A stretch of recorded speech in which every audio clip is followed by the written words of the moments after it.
17-year-old Marcus Williams strutted into Judge Caprio's courtroom, believing his street code would protect him from consequences.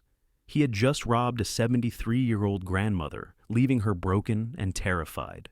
But what Judge Caprio does next will remind you that gang loyalty means nothing when real justice calls, and that arrogance crumbles before authentic authority. This is Marcus Williams' story, a lesson in what happens when street codes meet courtroom justice, where character defines your fate. Before we begin, subscribe to the channel and let us know where you're watching from, because we all need reminders that respect and accountability matter, no matter where we come from. March 15, 2023, arrived gray and cold in Providence, Rhode Island.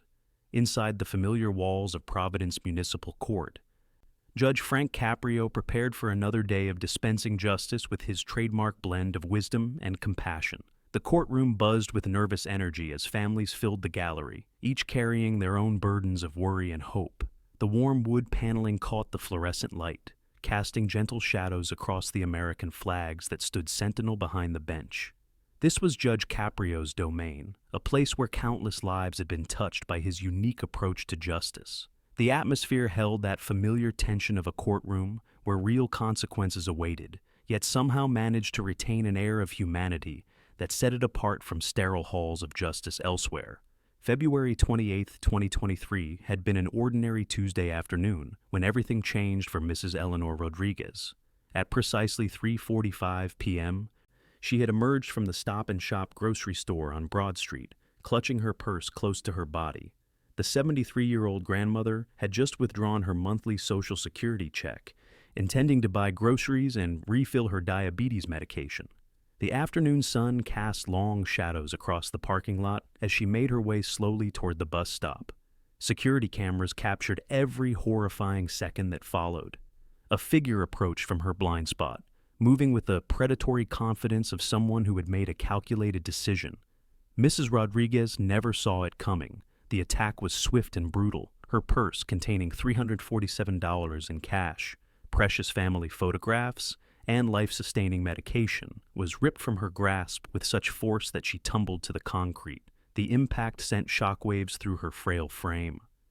Her right wrist snapped against the unforgiving pavement, while deep bruises bloomed across her hip and shoulder. As she lay there, dazed and in agony, her attacker disappeared into the maze of Providence streets, leaving behind only a broken grandmother and the clinical eye of surveillance footage.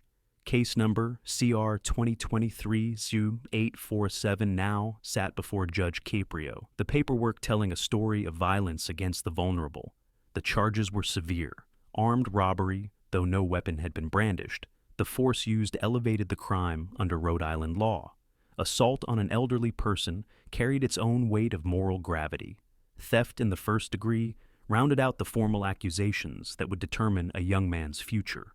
The courtroom held its diverse cast of characters, each playing their role in this unfolding drama. Marcus Williams sat at the defendant's table, his posture radiating defiance despite the handcuffs that marked his status. His court-appointed attorney, Janet Morrison, shuffled through papers with the harried efficiency of an overworked public defender handling yet another case in an endless stream of human tragedy. In the front row of the gallery, Mrs. Dorothy Williams clutched her rosary with weathered hands. The elderly woman's eyes held the particular pain that comes from watching a beloved grandchild walk a path toward destruction. She had raised Marcus after his mother's incarceration on drug charges, pouring her love and limited resources into trying to save a boy from the streets that called to him with their false promises of respect and belonging. Mrs. Eleanor Rodriguez sat with quiet dignity, her right arm still encased in a white cast that served as a stark reminder of that terrible afternoon. Despite her physical fragility, there was something unbroken in her spirit, a strength forged through decades of working in school cafeterias, raising 6 grandchildren, and surviving in a world that often forgot people like her existed. Judge Caprio reviewed the victim impact statement with his characteristic thoroughness, his brow furrowing as he absorbed the full weight of how one moment of violence had shattered an innocent woman's sense of security in the world. Marcus Williams cut an imposing figure despite his youth, standing just over 6 feet tall with the kind of lean build that spoke of too many missed meals and too much time on dangerous streets. His dark hoodie hung loose and oversized, the fabric worn thin from countless washes and daily wear. The jeans that sagged low on his hips were a deliberate choice, a uniform that announced his allegiance to a world where respect was earned through intimidation and loyalty was measured by silence.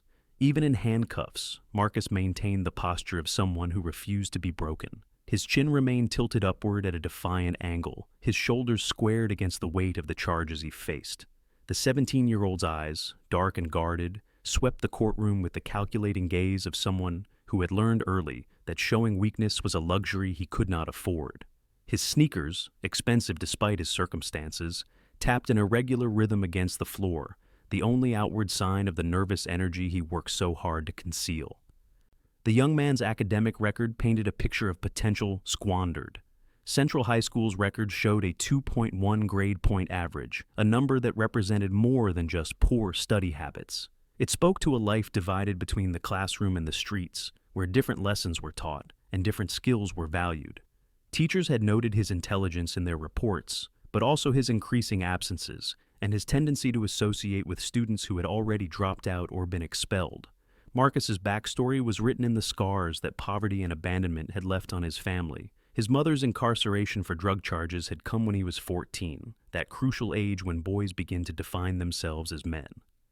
The transition from his mother's chaotic apartment to his grandmother's modest home in South Providence had been meant as salvation, but the streets had already begun their seductive whisper. Mrs. Dorothy Williams had done her best, but love and prayers could only compete so much against the allure of easy money and artificial respect. The gang associations were real, but informal. Marcus moved in circles where older boys had dropped out of school entirely, where respect was measured by willingness to break the law, and where silence in the face of police questioning was the highest virtue. He had never been arrested before this incident, but his name appeared in police reports as an associate of known gang members. The transformation from promising student to street corner regular had been gradual, each step taking him further from the grandmother who prayed for his soul every night. Mrs. Dorothy Williams represented everything Marcus had been taught to value but had learned to see as weakness.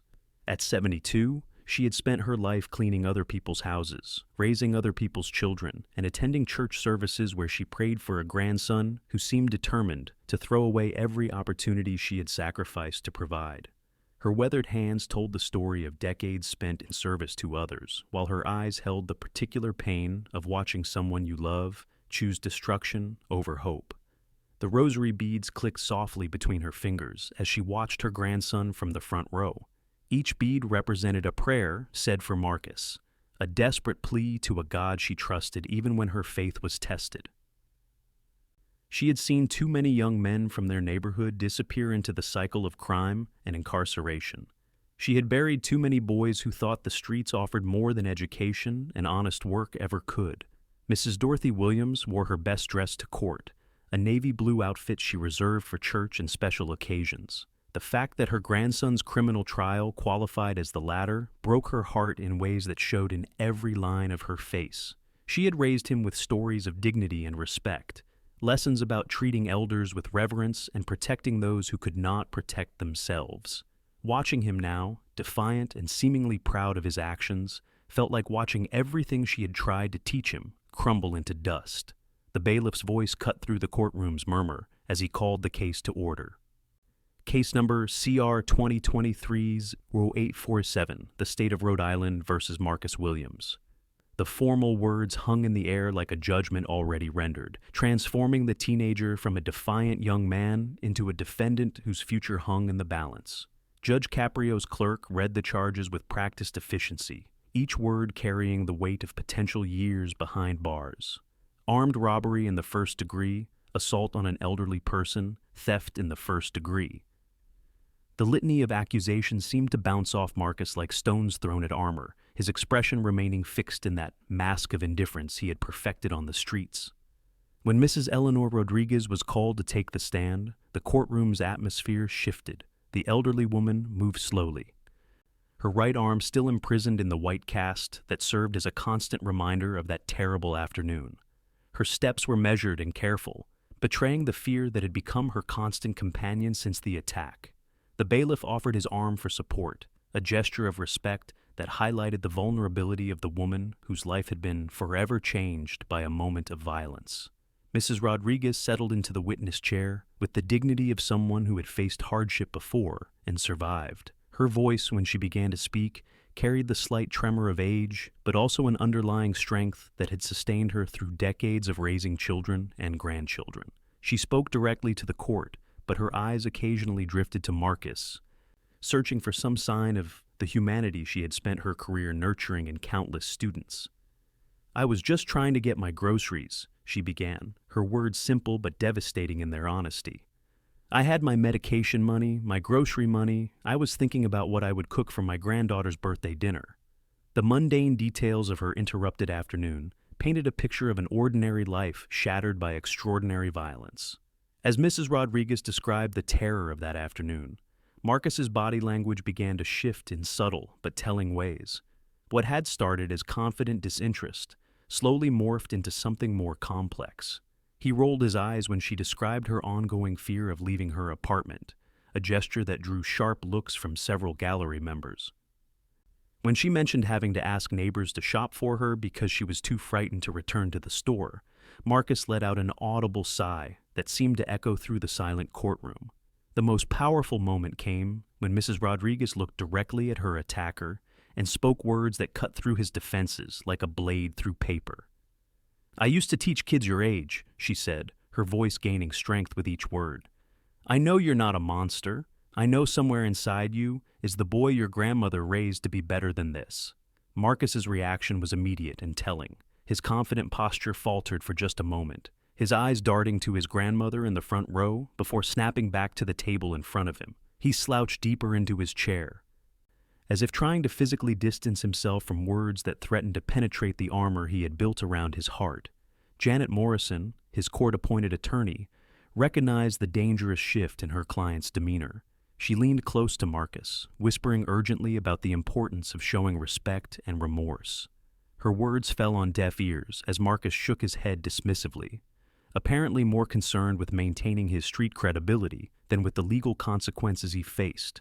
Judge Caprio observed this exchange with growing concern. His experience on the bench had taught him to read the subtle signs that indicated whether a defendant was capable of redemption or had traveled too far down a path of self-destruction. The judge's initial warning came in the form of a stern look over his reading glasses, accompanied by words that carried the weight of final opportunity.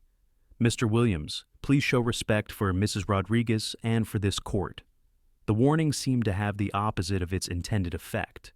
Marcus muttered something under his breath, his words inaudible, but his tone unmistakably dismissive. The tension in the courtroom became palpable as families in the gallery watched a young man seemingly determined to dig his own grave deeper with each passing moment.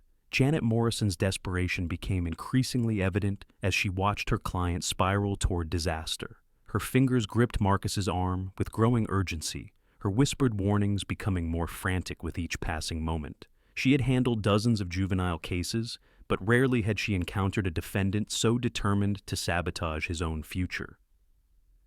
Her legal pad filled with hastily scrawled notes about mitigation strategies, but all her experience told her that Marcus was about to throw away any chance of leniency. "Marcus, please," she hissed under her breath, her voice barely audible but thick with professional desperation. "You need to show remorse. The judge is giving you opportunities here. Don't throw this away." Her words carried the weight of someone who had seen too many young lives destroyed by pride and misplaced loyalty to codes that offered nothing but destruction. When Judge Caprio asked if the defendant wished to address the court, Morrison made one final attempt to control the situation. She placed her hand firmly on Marcus's shoulder, her eyes pleading with him to remain silent or, at the very least, to offer some semblance of an apology. The courtroom held its collective breath as Marcus slowly pushed back his chair and rose to his feet. The transformation was immediate and chilling. Gone was any pretense of respect or contrition. Marcus stood with the swagger of someone who believed his street reputation would somehow protect him from the consequences of his actions. His chin jutted forward defiantly, his eyes scanning the courtroom as if cataloging potential enemies rather than recognizing the gravity of his situation. "I ain't snitching on nobody," Marcus declared, his voice carrying across the courtroom with the force of a proclamation. The words hit the assembled crowd like a physical blow, drawing audible gasps from several gallery members who couldn't believe what they were witnessing. Street code is street code. That's just how it is. Morrison's face went pale as she watched her client's self-destruction unfold in real time. She tugged at his sleeve, trying desperately to pull him back into his seat, but Marcus shrugged off her efforts with a casual dismissal of someone who had already decided his fate. The public defender's worst fears were materializing before her eyes as her client chose street loyalty over legal strategy. Marcus wasn't finished. The courtroom's shocked silence seemed to fuel his defiance rather than warn him of the precipice he was approaching. "I did what I had to do," he continued, his voice growing stronger and more arrogant with each word. "Y'all sitting here in your suits and ties, you don't understand how it works where I come from. That's how it is on the streets." The effect on the courtroom was electric and terrifying. Judge Caprio's expression began to change from his characteristic compassion to something far more serious. His reading glasses came off slowly, a deliberate movement that anyone familiar with his courtroom would recognize as a warning sign. The warm, grandfatherly figure that had dispensed mercy to countless defendants was transforming into something harder, something that promised justice without the tempering influence of unlimited patience. Mrs. Dorothy Williams's reaction was heartbreaking to witness. Her weathered hand flew to cover her mouth as if she could somehow take back the words her grandson had just spoken. Tears began to stream down her cheeks as she watched the boy she had raised with such love and hope choose destruction over redemption. The rosary beads slipped from her trembling fingers, clattering softly to the floor in a sound that seemed to echo through the suddenly silent courtroom. Other family members in the gallery shifted uncomfortably, recognizing the dangerous territory Marcus had entered. Parents clutched their own children closer, using this moment as a real-time lesson in the consequences of pride and poor choices. The atmosphere in the room grew thick with tension as everyone present realized they were witnessing a young man seal his own fate.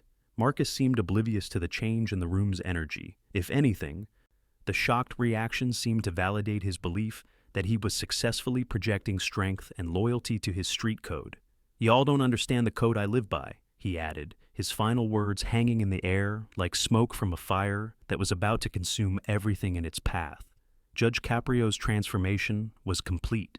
The compassionate jurist had been replaced by an instrument of justice whose patience had finally reached its limit. The courtroom fell into a silence so profound that the sound of the judge placing his glasses on the bench seemed to echo like a gavel striking wood. The silence that followed Marcus's declaration was deafening. Judge Caprio sat motionless for what felt like an eternity, his hands folded on the bench before him.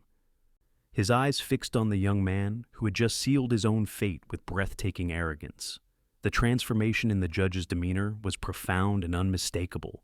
The warm, grandfatherly figure who had shown compassion to countless defendants had given way to something far more formidable. When Judge Caprio finally spoke, his voice had dropped to a level barely above a whisper, yet every word carried across the courtroom with crystalline clarity. The quiet intensity was more terrifying than any shout could have been. "Mr. Williams," he began, each syllable measured and deliberate, "you speak of street code." The judge paused, allowing the weight of those words to settle over the courtroom like a heavy blanket. Marcus shifted uncomfortably for the first time since taking his stand, some primitive instinct finally recognizing that he had pushed too far. The cocky confidence that had carried him through his defiant speech began to show hairline cracks as he faced the full force of Judge Caprio's attention.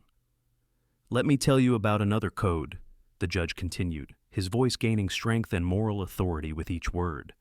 The courtroom leaned forward collectively, drawn by the magnetic power of righteous anger channeled through decades of judicial wisdom. The code of human decency. The code that says you don't attack defenseless grandmothers who are simply trying to buy groceries and medicine. Marcus's facade began to crumble under the sustained assault of Judge Caprio's words. The street swagger that had seemed so important moments before now appeared foolish and childish in the face of genuine moral authority. His shoulders started to slump as the reality of his situation began to penetrate the armor of false bravado he had constructed around himself. The code that says you take responsibility for your actions, instead of hiding behind loyalty to people who would throw you away the moment you become inconvenient. Judge Caprio's voice rose slightly, carrying the weight of personal conviction. The judge had seen too many young lives destroyed by misplaced loyalty to codes that offered nothing but destruction and despair. The personal attack that followed was surgical in its precision and devastating in its impact. Judge Caprio leaned forward, his eyes never leaving Marcus's increasingly uncomfortable form. "You're 17 years old, Mr. Williams. 17. Do you know what this is?" Rodriguez was doing when she was 17 years old? The question hung in the air like an accusation. Marcus opened his mouth as if to respond, then closed it again, apparently recognizing that any answer he might give would only dig his grave deeper. His hands, which had been steady throughout his defiant speech, now trembled slightly as the judge's words found their mark. She was working 2 jobs to support her family, Judge Caprio continued relentlessly. She was learning the value of honest work, of treating people with dignity and respect. She was building something positive, something that would benefit not just herself, but her entire community. She was becoming the kind of person who would spend her retirement years volunteering to feed children in school cafeterias. The contrast being drawn was stark and unmistakable. On one side stood a woman who had dedicated her life to service and building something positive. On the other stood a young man who had chosen to tear down and destroy. The moral mathematics were simple and brutal. Judge Caprio's final question struck like a physical blow. "What are you building, Mr. Williams?" The words echoed through the courtroom, hanging in the air like smoke from a fire that had consumed everything in its path. "What legacy are you creating? What are you contributing to the world that gave you life and opportunity?" Marcus's composure finally shattered completely. His eyes darted frantically around the courtroom, seeking some escape from the moral reckoning that Judge Caprio had brought down upon him. His hands shook visibly now, and his breathing became rapid and shallow. For the first time since entering the courtroom, he looked like what he truly was, a frightened 17-year-old boy who had made a terrible mistake and was finally beginning to understand the magnitude of his actions. The courtroom atmosphere had become electric with tension.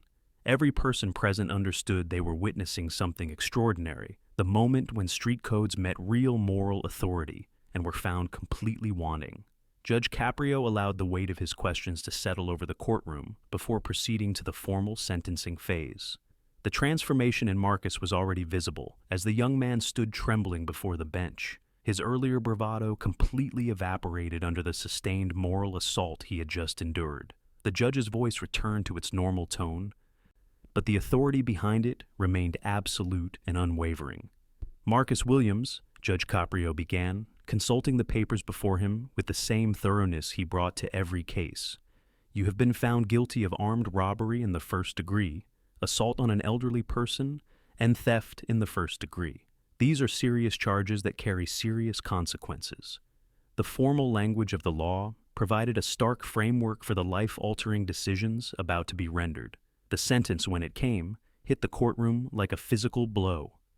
"I hereby sentence you to 18 months in juvenile detention," Judge Caprio announced, his words cutting through the silence with finality.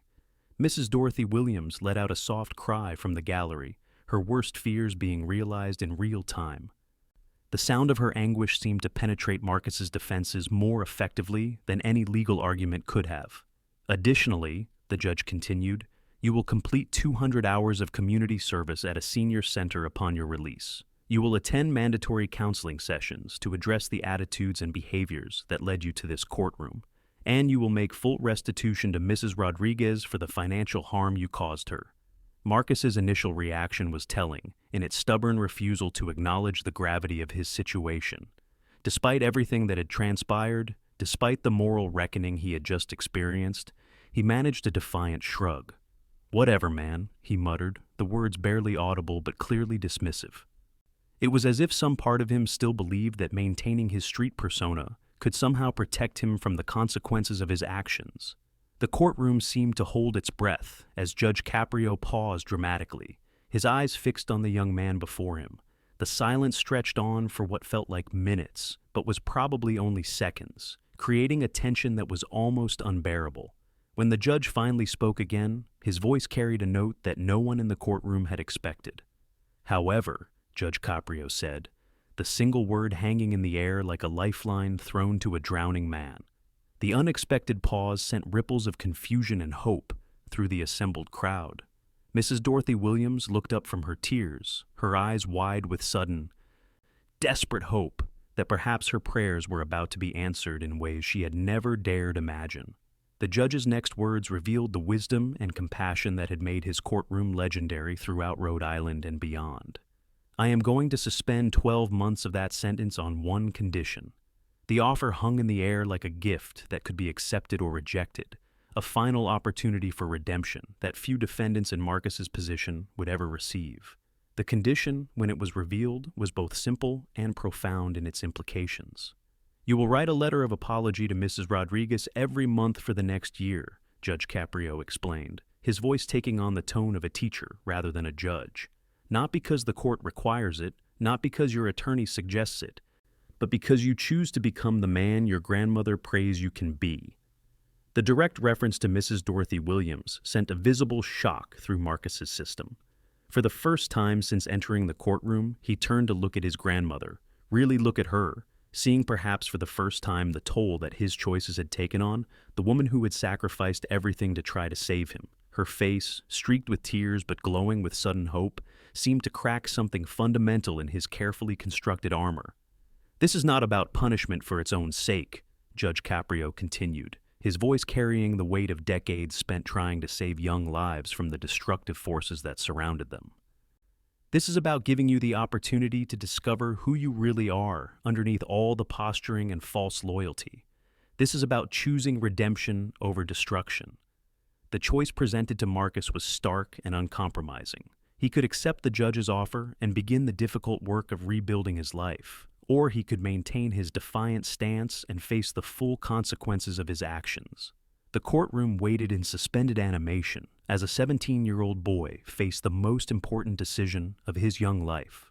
The weight of Judge Caprio's offer settled over Marcus like a physical force, pressing down on shoulders that had carried false bravado for so long they had forgotten how to bear the weight of genuine responsibility.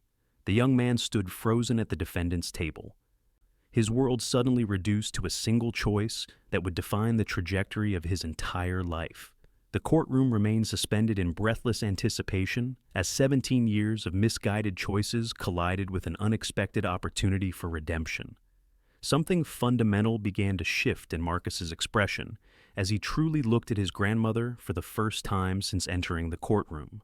Mrs. Dorothy Williams sat in the front row, her weathered face a map of sacrifice and unconditional love, her eyes brimming with tears that spoke of prayers offered in the dark hours when hope seemed impossible.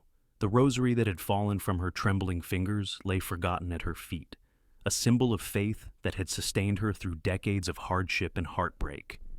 The carefully constructed walls that Marcus had built around his heart began to crumble with devastating suddenness.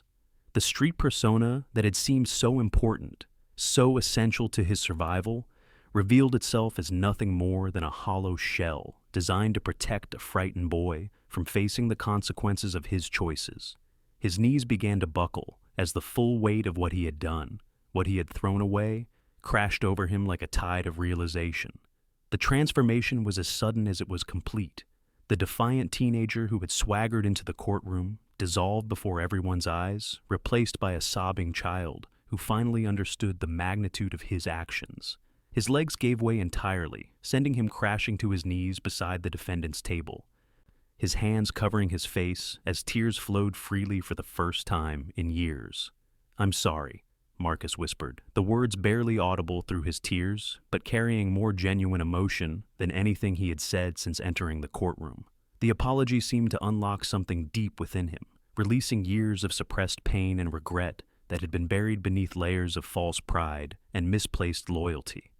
"I'm sorry," he repeated, his voice growing stronger and more desperate with each repetition. The words seemed to pour from him like water from a broken dam, carrying away the debris of his former self. "I'm sorry, Mrs. Rodriguez. I'm sorry, Grandma. I'm sorry for everything I've done, everything I've thrown away, everything I've destroyed. Mrs. Rodriguez, who had remained silent throughout the dramatic proceedings, rose slowly from her seat in the gallery. Despite her age and the injuries Marcus had inflicted upon her, she moved with a dignity and purpose that commanded the attention of everyone present. Her approach to the defendant's table was measured and deliberate, each step carrying the weight of a decision that would define not just this moment, but the legacy of forgiveness she would leave behind. Judge Caprio observed this unfolding scene with the satisfaction of someone who had witnessed the power of redemption transform countless lives. His final words to Marcus carried the weight of judicial authority, tempered by grandfatherly wisdom. "The gang code you spoke of, Mr. Williams, is a code of destruction," he said, his voice gentle but firm. "It offers nothing but pain, imprisonment, and early death. It has never built anything of value, never created anything lasting, never contributed anything positive to the world." The judge paused, allowing his words to penetrate the young man's consciousness before delivering his final message. "But there's another code available to you, son. The code of redemption. The code of taking responsibility for your actions and working every day to become better than you were yesterday. The code of honoring the sacrifices made by people like your grandmother, who never gave up on you even when you gave up on yourself. The choice is yours, Mr. Williams," Judge Caprio concluded, his words carrying the finality of a life-altering moment. "You can choose to continue down the path of destruction, or you can choose to become the man your grandmother has been praying you would become. The court cannot make that choice for you. Only you can decide who you want to be." As court officers prepared to escort Marcus away to begin serving his sentence, Mrs. Rodriguez reached the defendant's table. The elderly woman, still bearing the physical scars of his attack, placed her uninjured hand gently on his shoulder. The gesture was simple but profound, a bridge between victim and perpetrator that transcended the categories of justice and punishment. "I forgive you, son," she said, her voice carrying the authority of someone who had chosen grace over vengeance. "Now, forgive yourself and do better. Be the man your grandmother raised you to be, not the boy the streets tried to make you become." Judge Caprio watched this extraordinary exchange with a slight smile returning to his weathered features, a reminder that even in his most demanding moments, his courtroom remained a place where humanity could triumph over hatred, where redemption could emerge from the ashes of destruction, and where the better angels of human nature could prevail over the forces that sought to tear people apart. The immediate aftermath of Marcus Williams's transformation rippled through Judge Caprio's courtroom like waves from a stone dropped in still water. Other defendants and their families, who had witnessed the dramatic proceedings, found themselves confronting uncomfortable truths about accountability, respect, and the consequences of choosing destruction over redemption. Parents clutched their children closer, using Marcus's breakdown as a real-time lesson in the power of genuine remorse and the possibility of second chances. Mrs. Dorothy Williams experienced a flood of emotions that ranged from profound relief to cautious hope. Her grandson's public acknowledgement of his failures and his acceptance of Judge Caprio's conditions represented the first crack in the armor of street loyalty that had threatened to consume the boy she had raised with such love and sacrifice.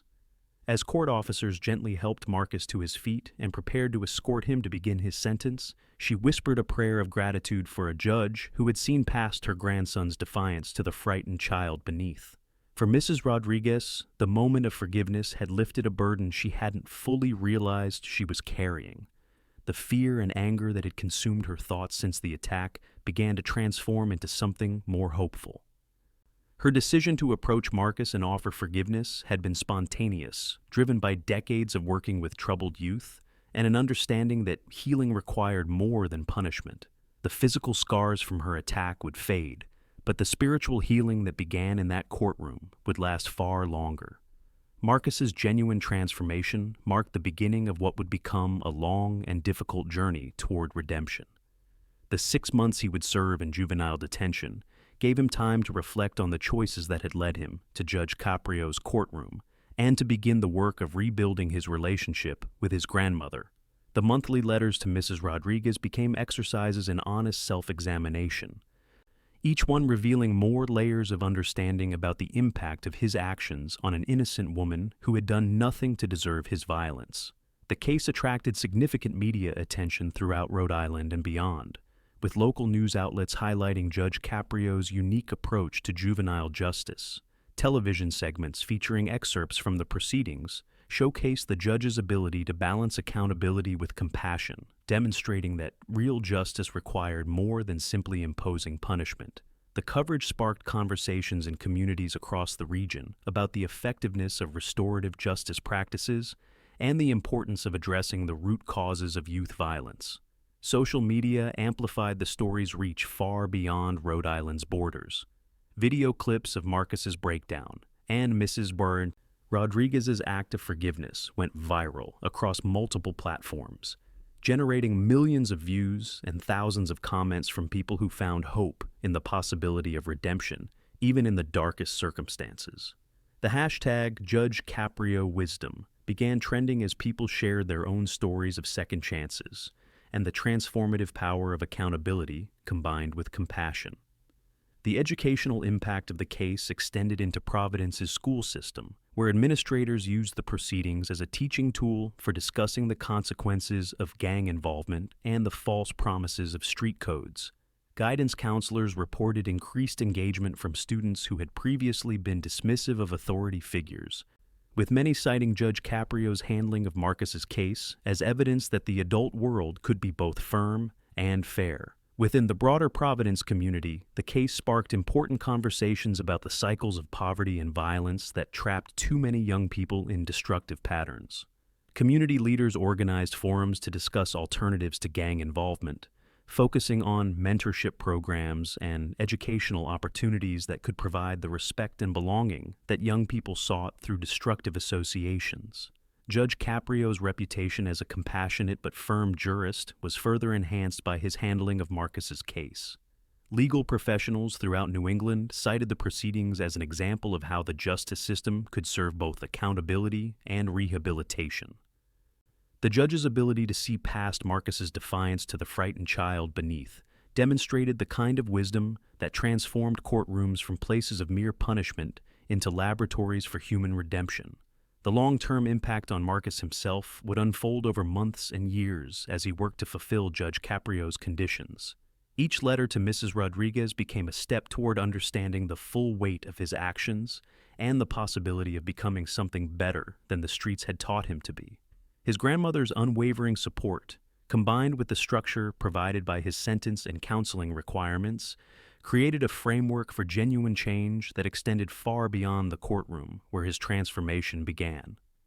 The universal themes highlighted by Marcus's story resonated with audiences far beyond those directly affected by crime and punishment.